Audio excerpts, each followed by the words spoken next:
I've always been a keen motorcyclist for years. A few years ago, I owned an Enfield motorbike, which was a classic with all the chrome fittings, and I absolutely loved this bike. So I cleaned it every day, polished it, and even serviced it myself, and it was just in immaculate condition.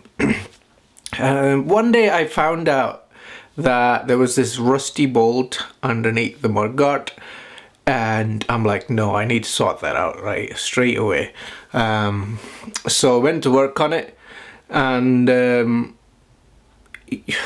what I thought would take 20 minutes to fix it turned out to be a couple of hours, and this rusty bolt just wouldn't budge. It was just proper stuck.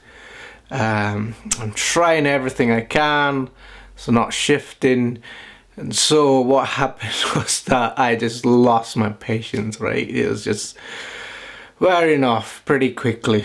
I started yelling at the bike first, and at one point I think I threw a spanner at it, and also I punched the mudguard at one point. So I decided to just walk away from the bike. Had a cup of tea, chilled out, sat for a while, and I just thought about what I'm going to do next, and had a few ideas just rolling in, and hey presto, it's just all done within a few minutes. This week's topic is about anger.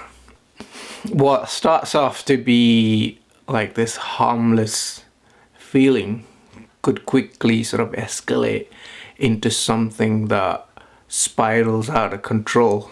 Proverbs from the Bible, it's also called the Book of Wisdom. We read, "Better a patient person than a warrior, one with self-control than one who takes a city."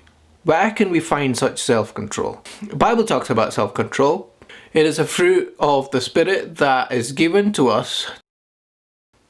This means when we feel a certain way, we can choose not to act on it. But the problem is, it does not stop us from getting angry ever again. Ephesians chapter 4 and verse 26 and 27 gives us the idea that anger itself is not wrong. We all get angry. But what we do with anger, that becomes wrong. So what this verse is advising us to do is just to sort things out as soon as possible so we can move on. Personally, when I went through hurtful situations, I had to stop, take a step back, think, and it helps the situation a lot more than having heated reactions and arguments. Looking back, walking away from such situations, even to calm down, has been the best decision I've ever made. Why? Because it de-escalates the whole situation. And aggression kind of fades away, and there is more room for a rational discussion so we can work things out. But having said that, some hurts are deep, some hurts remain, and it takes a longer time to process it and to bring it to closure. The difficult part is when hurts remain, it turns into bitterness, and bitterness festers, which causes more pain. Have you heard of the phrase, "to err is human, to forgive divine"?